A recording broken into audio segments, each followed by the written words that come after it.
Welcome back to GaleForceWins Season 3. The GaleForceWins podcast is proudly sponsored by the Newfoundland and Labrador Construction Association. The NLCA provides unparalleled opportunities for its members through industry education, construction information, government advocacy, and networking events. The NLCA is building Newfoundland and Labrador. For more information, visit nlca.ca. Perchance Theatre is building anew. The Timbers have moved up the road to a permanent new home in Conception Harbour. Located in the former Immaculate Conception Convent, their home has now become the home of Perchance. GaleForceWins recorded conversations with some of the people who make Perchance an inspiration. This is one of those conversations. Thanks for joining us on Perchance to Dream, the podcast. Produced by GaleForceWins. Well, there is a tide in the affairs of men which, taken at the flood, leads on to fortune. And welcome to the Perchance to Dream podcast. I'm Alan Dale. With me, as always, my good buddy Jerry Crew. We are GaleForceWins, and what a pleasure it is to be in conversation. Why don't you go ahead and introduce yourself? My name is Jodee Richardson. I'm Newfoundland. I would guess I would call myself a creative engineer.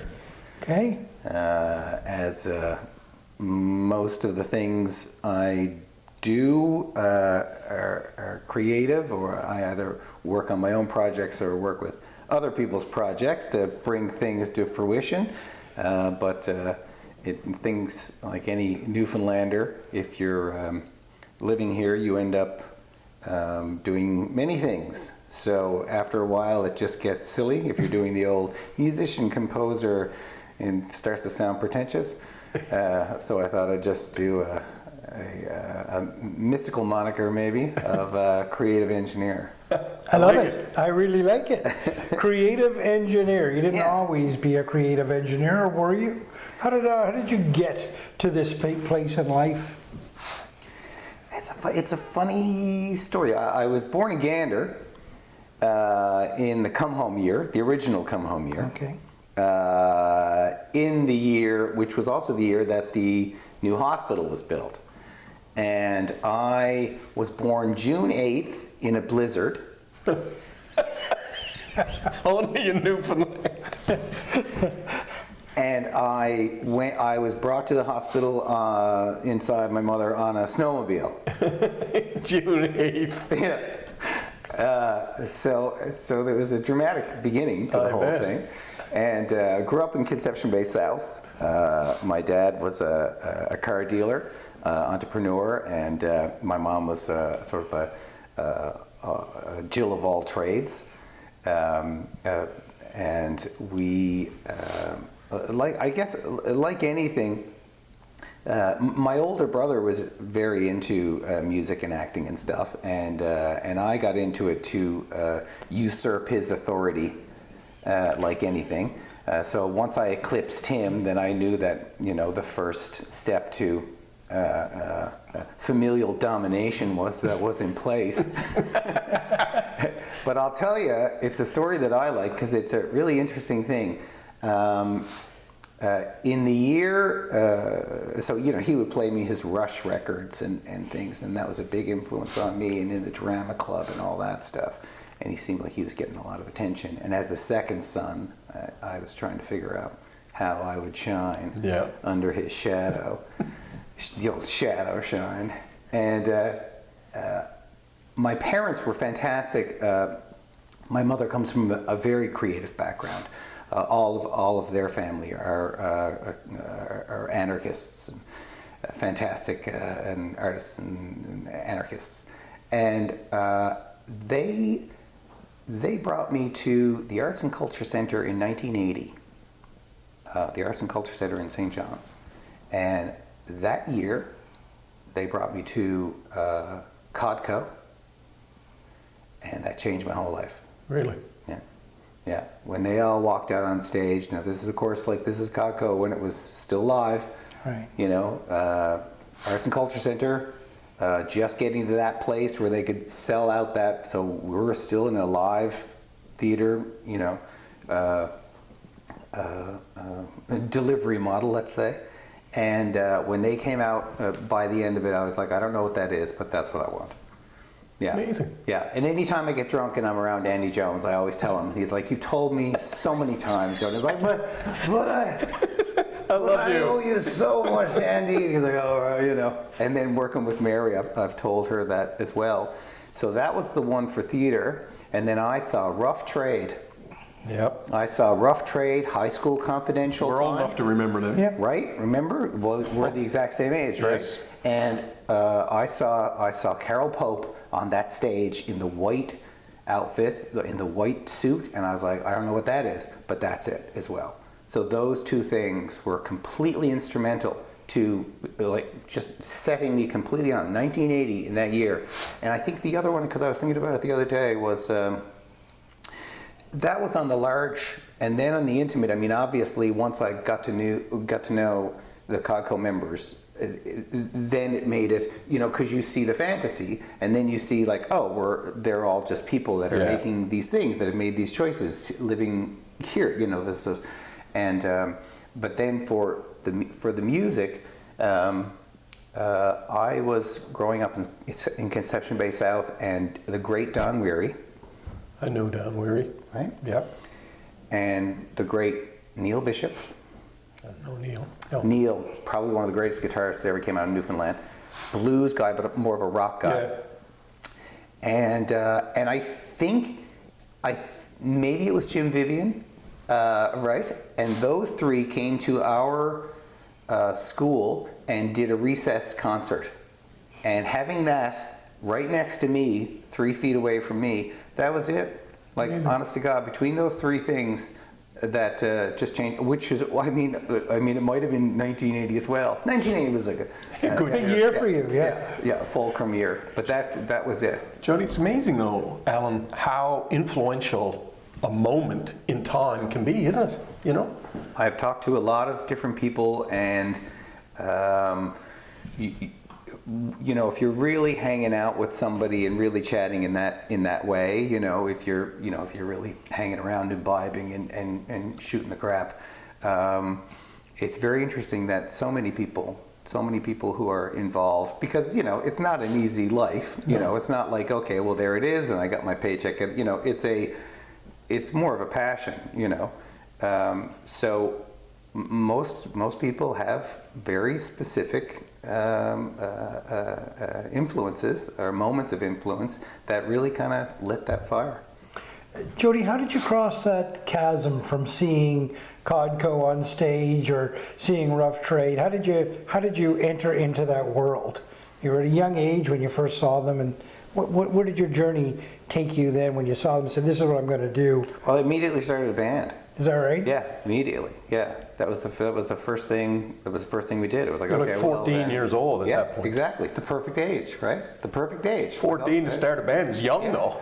I was in Conception Bay South Bay, and it was before the internet. So that wasn't Thomas Trio at that point, was it? Oh my God, no. So we had to do something interesting, right? But of course it was also in Conception Bay South. Myself and my partner Nicole. We've been playing shows together since we got together. I'm extremely lucky to be with her, and it's mostly original stuff and some covers as well to bridge the gap with people. And we wrote a parody song called "Born in Conception Bay."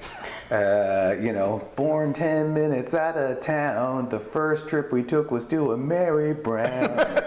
Can't say that we're townies or from round the bay, but our mail just says we're CBS Highway. Born in Conception Bay. Oh my God! But one of the jokes in that parody is that you start a band, but the drummer lives an hour away.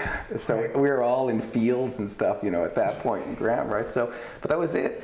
You just immediately you started a band to make sure, and of course it was one of those things where like I was not popular. I was a very odd person. I had ADHD, which I didn't really recognize at that point and stuff, so I was just this, reject. And, but man, oh man, start a band. And the guys don't beat you up anymore, and the girls think you're interesting. And that was one of those things. So, and a lot of, and a lot of, that's the interesting thing too, right? A lot of creative people also, that comes from a very tangible, very tangible thing, right? Like, how do I get chicks? And how do I connect with people? In that silly way. But when you're 14, but and that was it. I just started, and I never ever looked back with music. To me, that made all the sense. And also feeling that feeling of a gang, like a band is a band is a band. Like having that. So, growing up in Conception Bay South, which is such a very particular place because there's no downtown, right? It's not even if you have Conception Harbor, there's a core to it, whereas Conception Bay South is just a collection of communities. So we never had anything. So the bands, those things meant an awful lot to us to have that sort of gang. Did you start as a lead singer, or what position would you have had in the band, the first band? I just did, yeah. I was always I was very lucky to have I can hold a tune. So like I was doing glee clubs and stuff when I was younger. My dad, God love him, he got me a guitar. I was left-handed, but there was no left-handed guitar, so I learned on the right. I had always sang and played guitar very badly with the guitar. But that was it, And also I think the same sort of thing of still trying to find my own little light. I was always in the front of the band, whether I deserved to be or not. I can't see you holding a guitar because I've seen Jodee perform, and you're very energetic. Oh yeah. Do you have time to hold a guitar anymore? Probably not. I do. It's funny, because the bands after the Thomas Trio and the Red Albino, Fur Packed Action, Pathological Lovers, all the seminal bands that I made after that. But of course, the same thing. Just stayed in Newfoundland. It's all I want. Yeah. They were all. I wrote most of the stuff for those. Yeah. That's all guitar.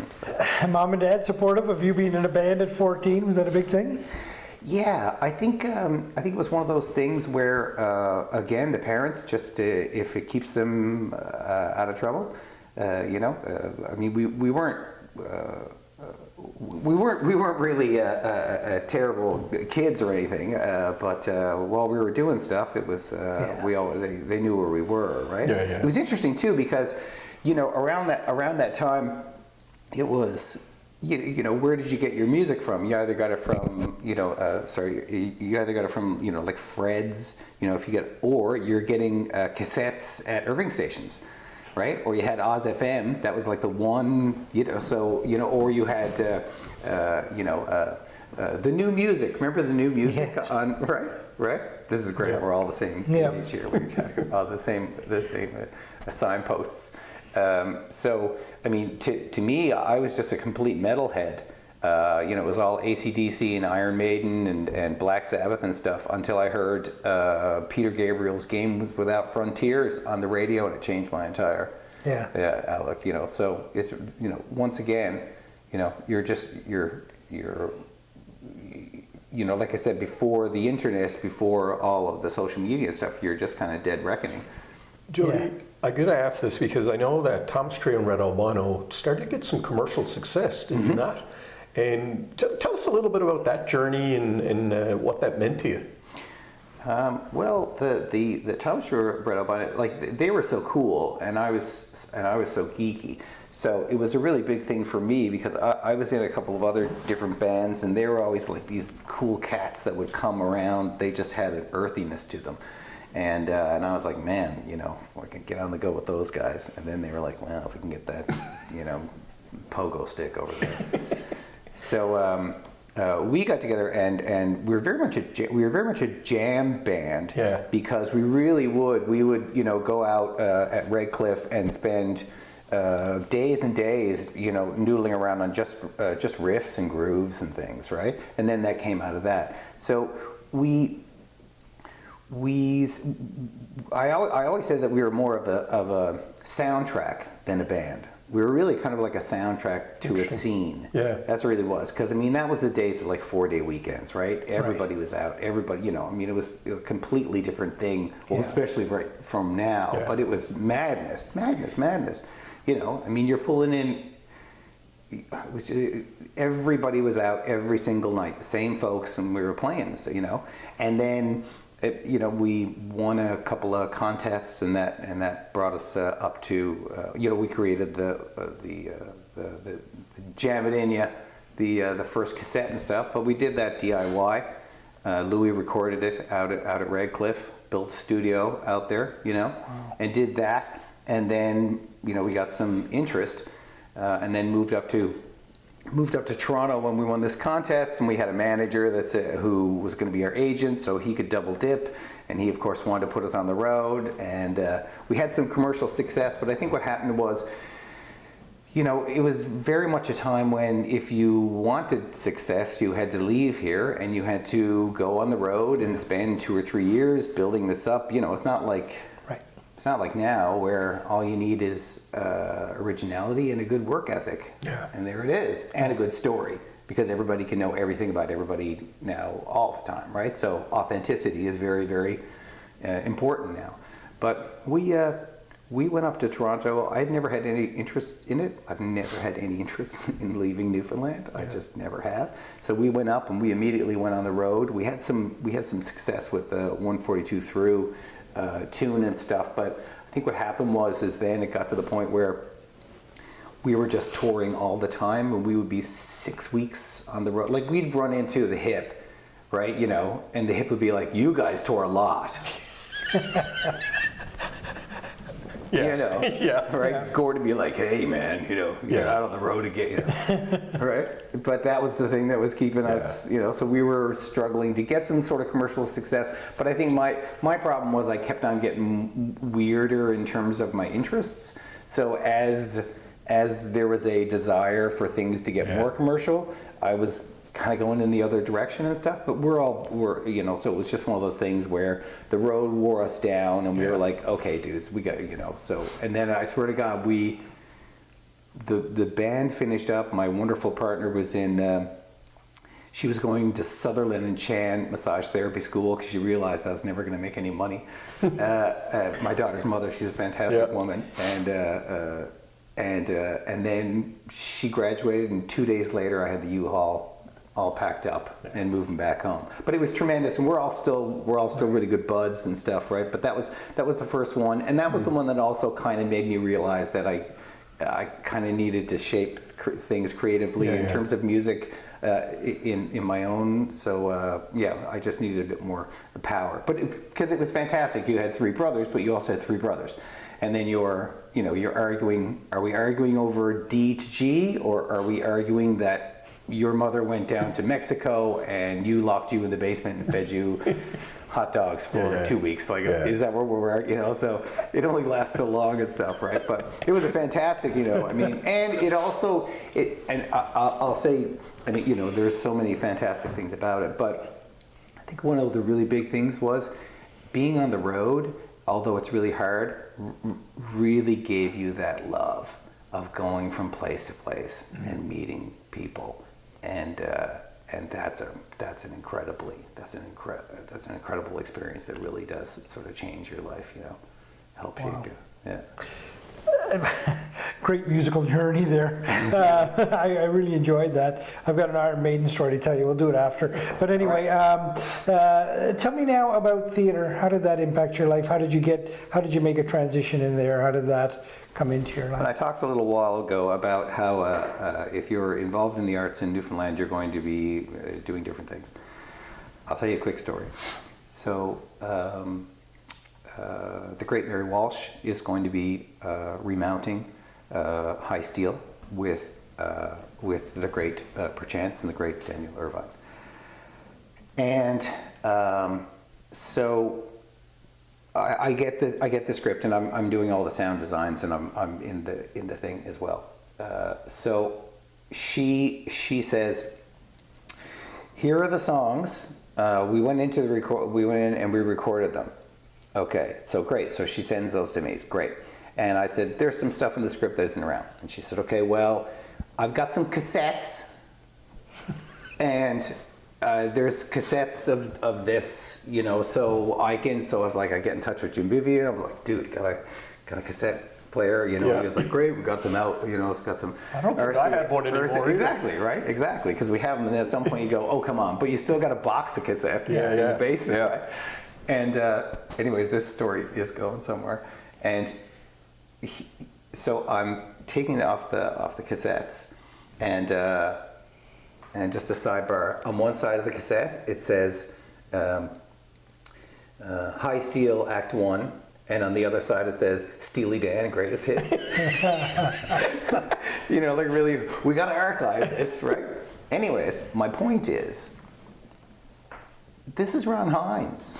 Yeah. This is Ron Hines writing tunes for this show that his friend is pulling off. So, you know, it's Mary and Rick. It's the great Mike Wade from Conception Harbor. You know, these are the people that are in this show, and she needs songs, so Ron writes them, and that's what I've done. Like, and listening to Ron's tunes, because I mean, I've wrote tons of music. I've wrote tons of songs for theater. Yeah. And then in the third act, the musician talks, and the musician is in the scene, so the musician is now an actor. Mm-hmm. So it's like that's what happens. It just gets to that point where, you know, you're always involved in it in a capacity. And I'm telling you, man, it's a wild thing. I'm listening to these cassettes, and like, there's not even applause after him singing a song. This is Ron singing, isn't it? Wow. Because Ron was just Ron. Yeah. Ron was just Ron, right? And there's a real beautiful nobility to that. You know, I mean, as he always says, this town ain't no place to cash in, but you're part of something. You're part of a community, and you're all working on things, and they're telling the story of the Conception Harbor Ironworkers, and that's Ron Hines. And I mean, and I'm listening to these songs. Who's heard Ironworking Man? Who's heard that song? Exactly. Who's heard Together Forever? Who's heard those? So like, there's all these songs, and he just wrote it for that.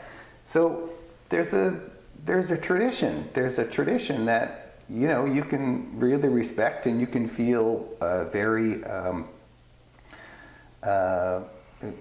glad to be a part of. Yeah. You know.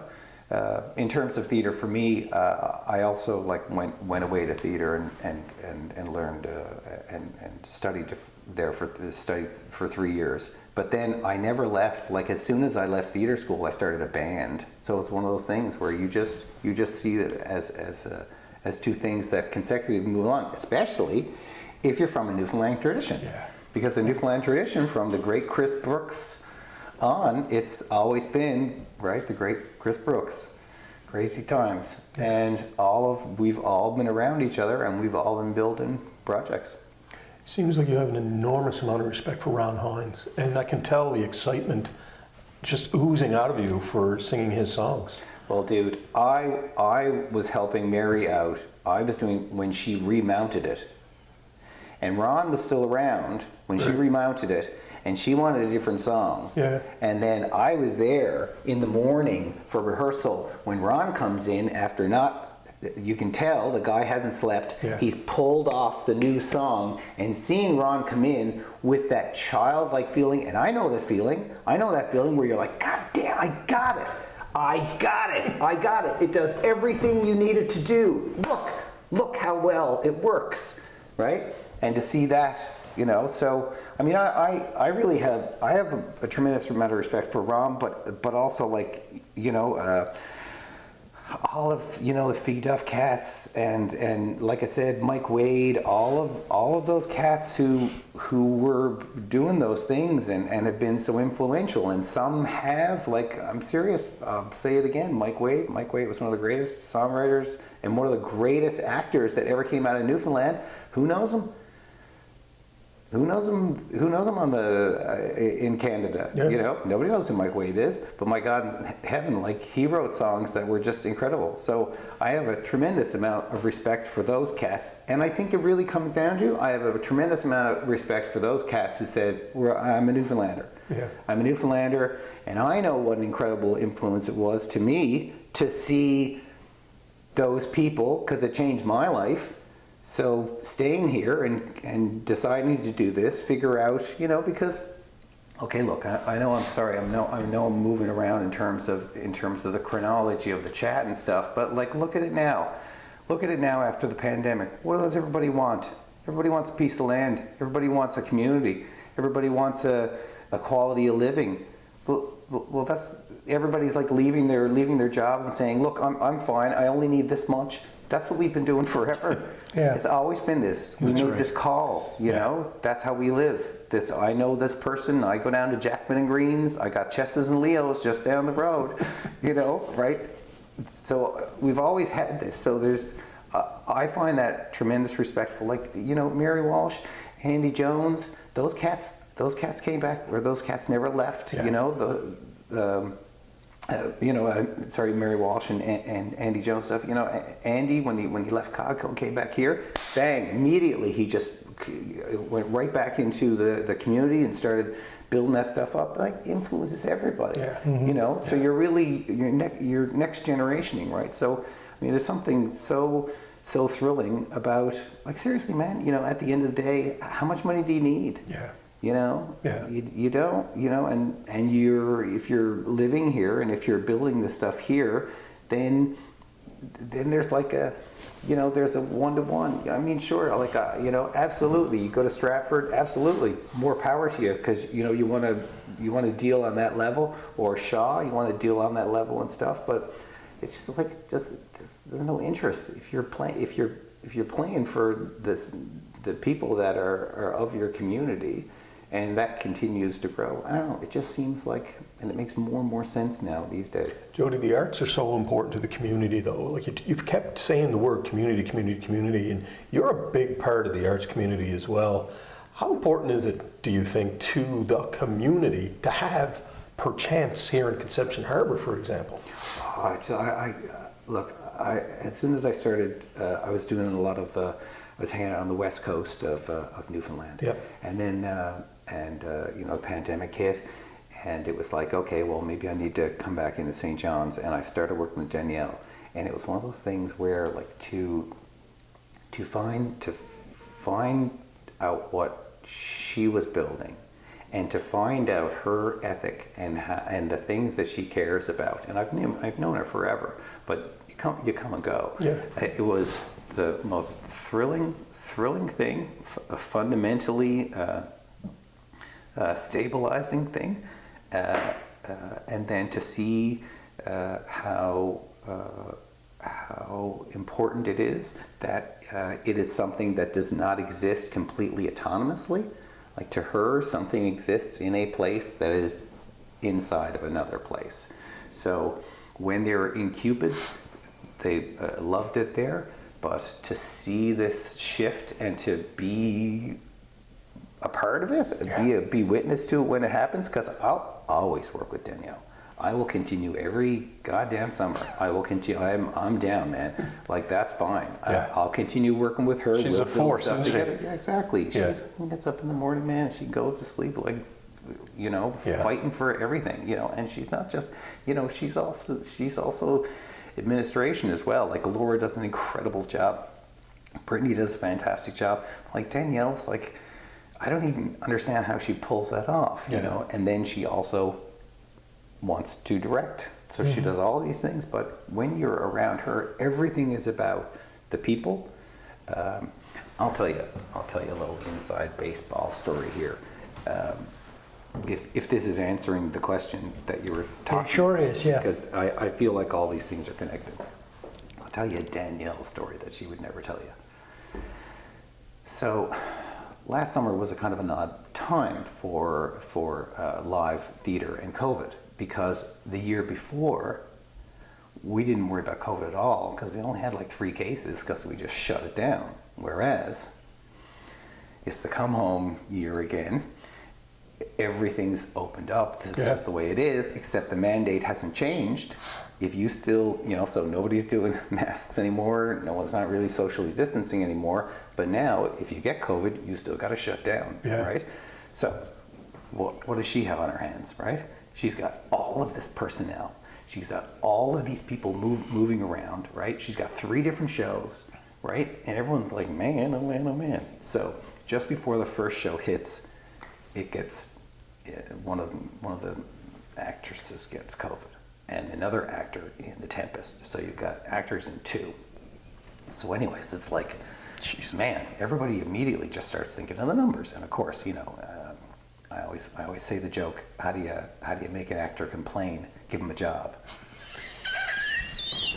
I never heard that before. That's my own. That's good. Right? Right?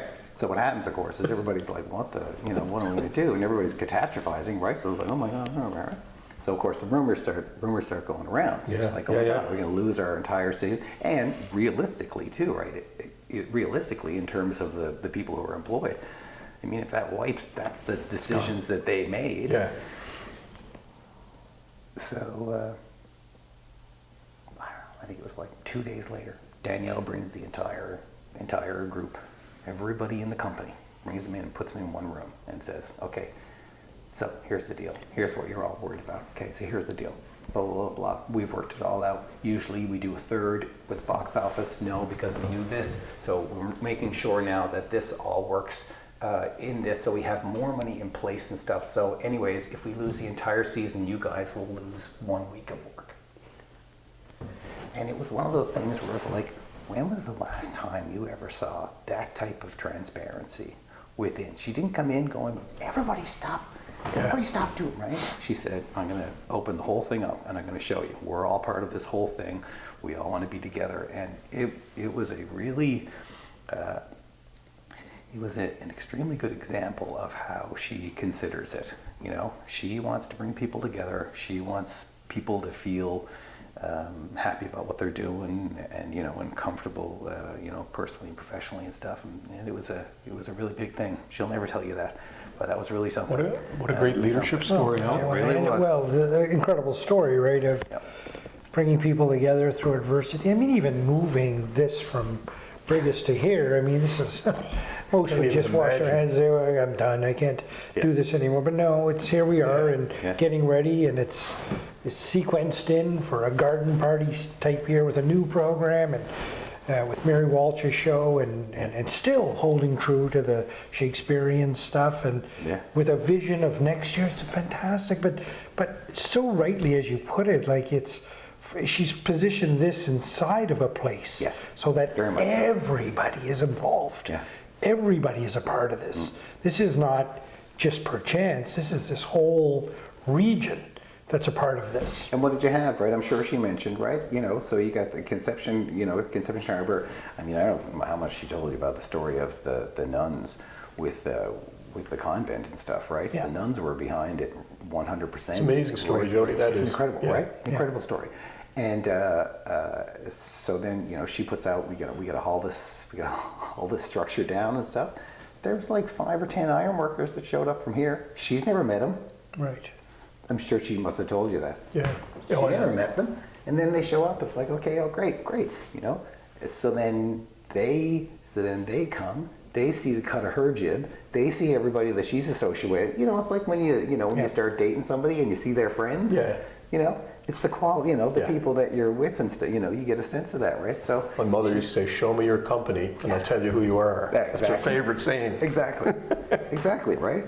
Yeah, and you really get a sense of it, right? It's like, oh, well, all of your Confederates seem like they're all in it for themselves, right? But everybody who works with her, and man, the arts. I mean, I should say the arts, but like any business, it's so funny. And there's a lot of drama into arts. But on that note, the arts, like Danielle was telling us about her grandfather, was worried about her going into the arts. Yeah. Your dad, an entrepreneur, car dealer, very strict business person. Yeah. How did he get comfortable with you doing this journey? This must have worried the heck out of him.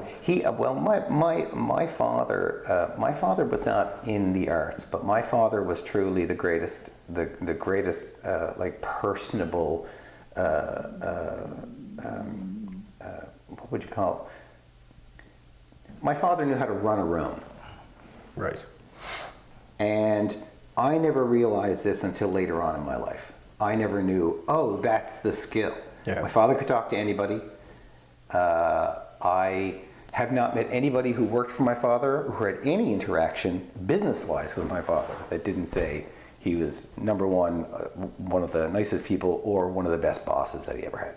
So he always had that care of people. I know my father said to me once, he said, because he had Avalon Ford, for a while, and then he had a couple of Burger King franchises. And he said to me, at this moment, I employ more Newfoundlanders than any single Newfoundlander. And that's what really meant it to him. So he saw the love that I had for it. He saw the community aspect of it, and it made a lot of sense to him. Yeah. And he loved, he's the guy that could play one chord on the guitar, and he was better on the ugly stick. And could entertain the room. So that always came from him. So he respected that, and I guess he kind of knew I was never really going to make any money. But on that note, coming from a business family, what would you say? We get a lot of corporate people, CEOs watch this podcast. Our audience is the business-oriented people. What would you say to a corporation? I know Danielle's looking for some corporate sponsors. What would you say to the business community about the arts, Jodee? Someone whose foundation is in the arts, but grew up in a business environment. What would you say to the business people out there? It's one of those things where the impact of the arts can never be properly, I could say, understood. No, there's no net negative supporting the arts. Yeah, interesting. Right? Mm-hmm. Everything that comes back, and if you're looking at it in terms of your dollars to donuts, okay, well that's one thing. But in terms of what it does, when you're lined up with something that has that sort of ethos. When you see that once again, we're talking about community. When you see what that does, those are the people that you're dealing with. And also, I guess another thing is, how you say, well, I'd love to come back to Newfoundland, but I'm trying to figure out, how I get employment there. Well, you're not going to know until you come. You're not going to figure out how you're, like a lot of the immigration that's happening now, right? We're upping the immigration, which is so fantastic. What are we at 2 for the rest of 10 in Canada? But all those people, they're all going to be looking around for how they contribute to this community, right? I mean, we should be figuring out the housing, really. But we should be figuring out the things so that they want to stay and they want to, right? And that's the exact same way I look at corporations being involved with the arts. I don't think any corporation said that was not a good idea for us to do that. I mean, sure, if you want to look at it in terms of, yes, our moniker and look, we're benevolent and stuff, but until you actually start working with the arts as a corporation, you won't understand all of the benefits that come from it. And I don't know, man, it's one of those things where look at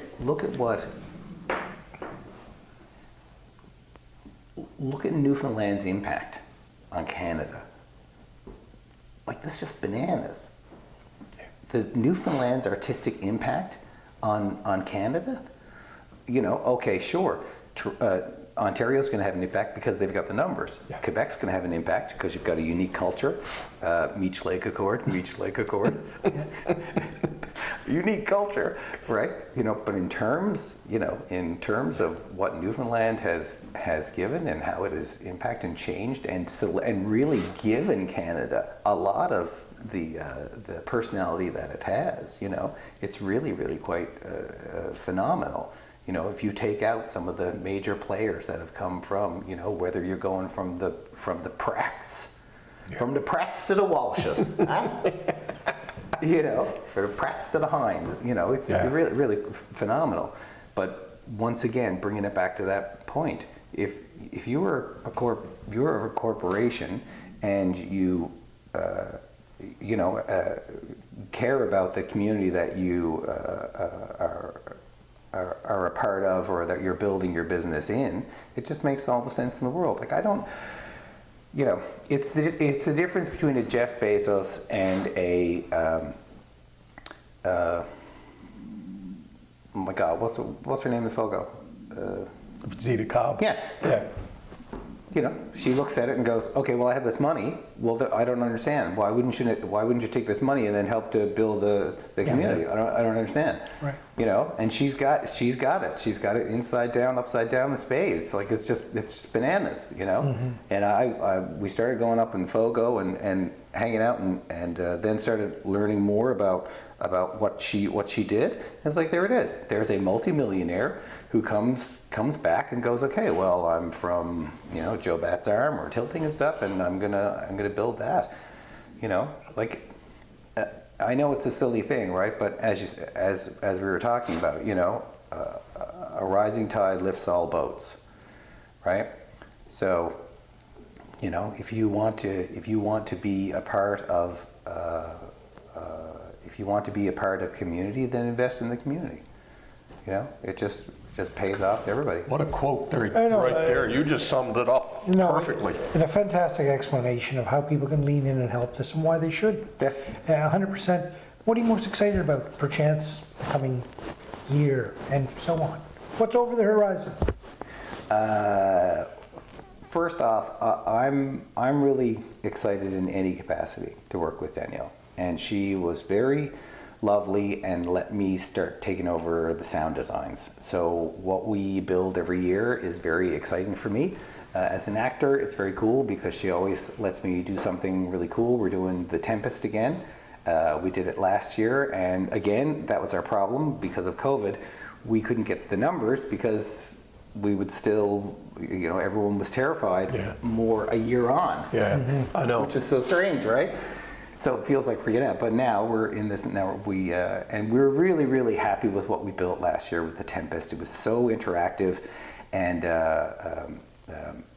very immersive. It was very immersive and interactive. So that's what this is. I'm doing Prospero again this summer, which is going to be fantastic as we build the interim stage right here.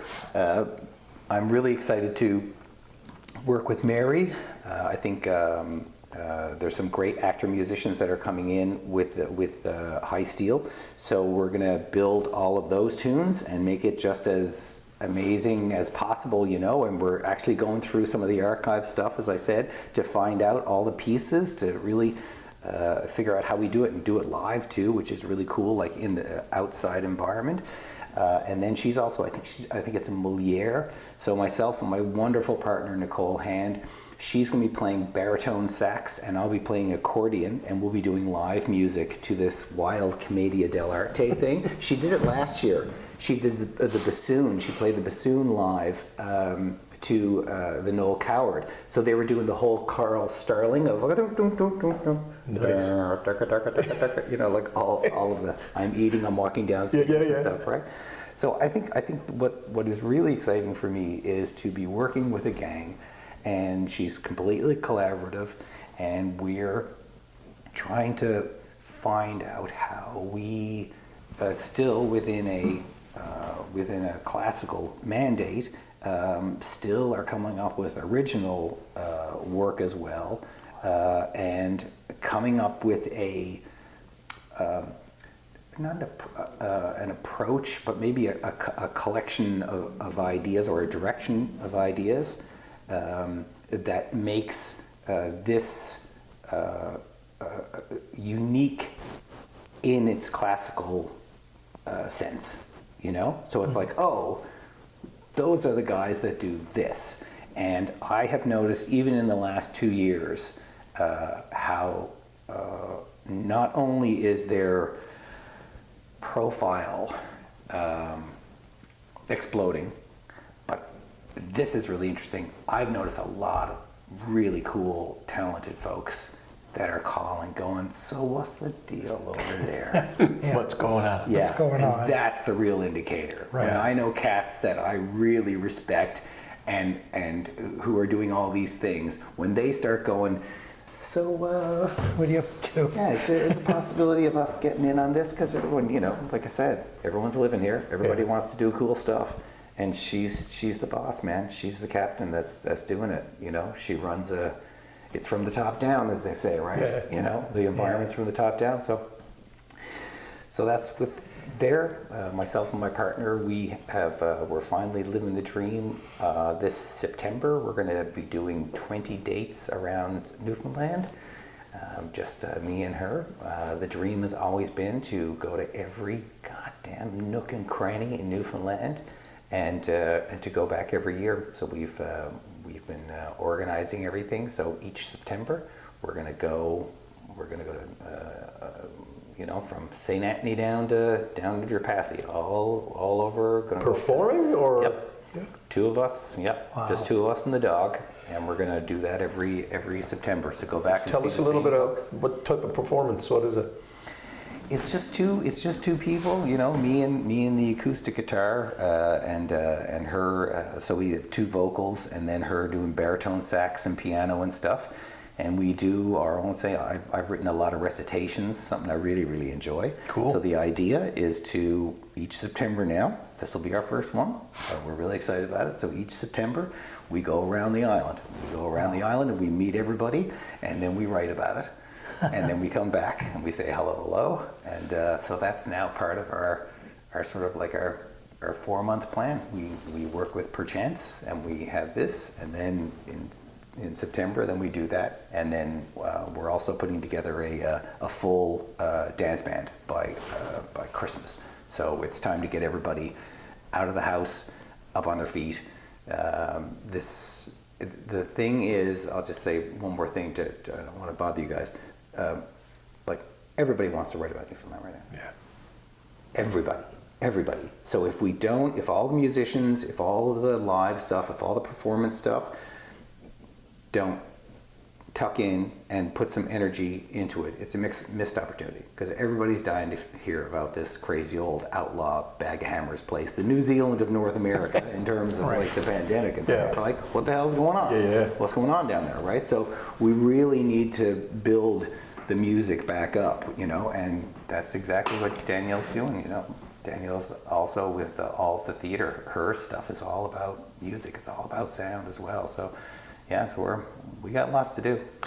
Jodee, I mean, you've had what a journey. Okay, sorry. No. You've had a wonderful It's journey, fantastic. and you're in the middle of the journey. I mean, wow. I think so. I hope so. I mean, you're just shifting gears. I hope so. Here, right? It's fantastic. What piece of advice would you leave our audience? I mean, people are listening to you and they're saying, "Man, there's people in there now, like you were walking in the Arts and Culture Center. I want that. Whatever that guy's talking about, I want that." What would a piece of advice be? A piece of advice be to anybody: just keep kicking. Really, seriously, be kind and keep kicking. You know, I mean, honestly, I think one of the only things, I mean, artistically, I could just say that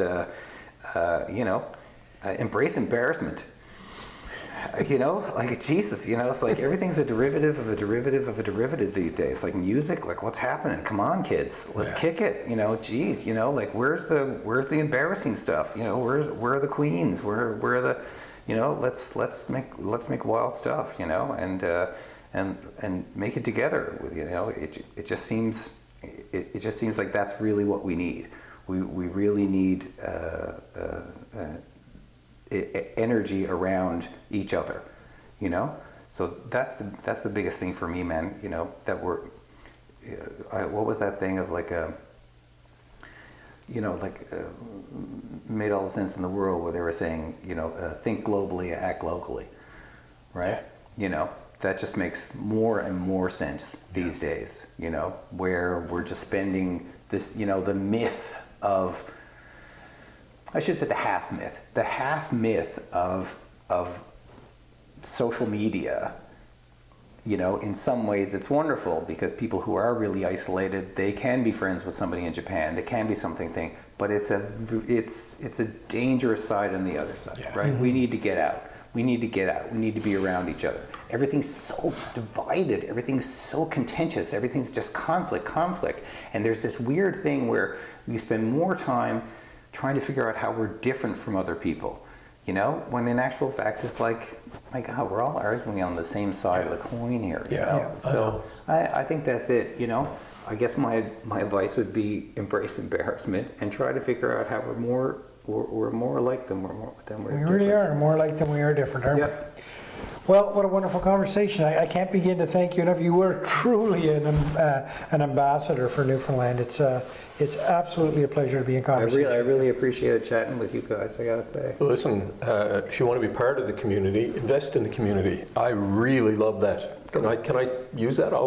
That's your original words, I would imagine. Bumper stickers are allowed. I'll say something else, Alan. You know what? I have a feeling that, you know, Codco inspired you. You have performed so much. You've been prolific in your life. I've seen several of your performances. I would suspect that you've inspired a lot of young people yourself. So, you know what, Jodee? Keep doing what you're doing, man. Man, you guys it's amazing what you're doing. Very kind. You're kind to the elderly. Well, you know, takes one to know one. Cheers. Thank you for tuning in to GaleForceWins. That's GaleForceWins, WINS.com.